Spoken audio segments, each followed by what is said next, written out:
الشيطان الرجيم. بسم الله الرحمن الرحيم.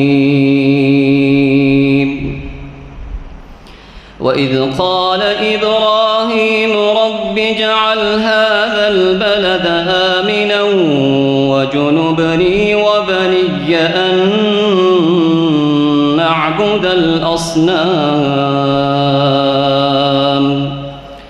رب إنهن أضللن كثيرا من الناس فمن تبعني فإنه مني ومن عصاني فإنك غفور رحيم.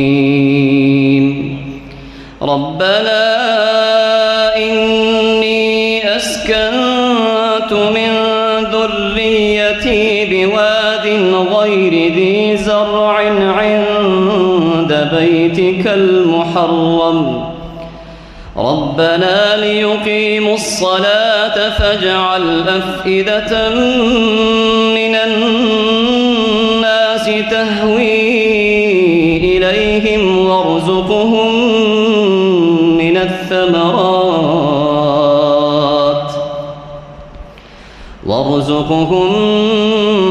الثمرات لعلهم يشكرون. ربنا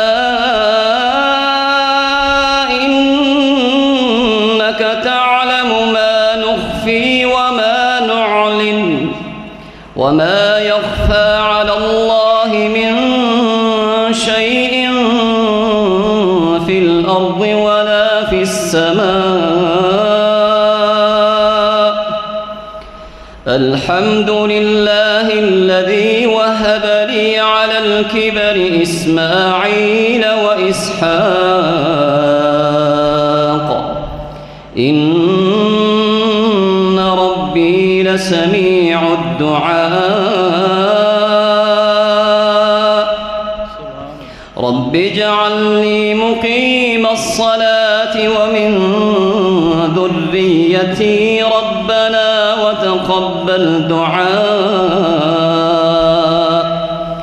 ربنا اغفر لي ولوالدي وللمؤمنين يوم يقوم الحساب.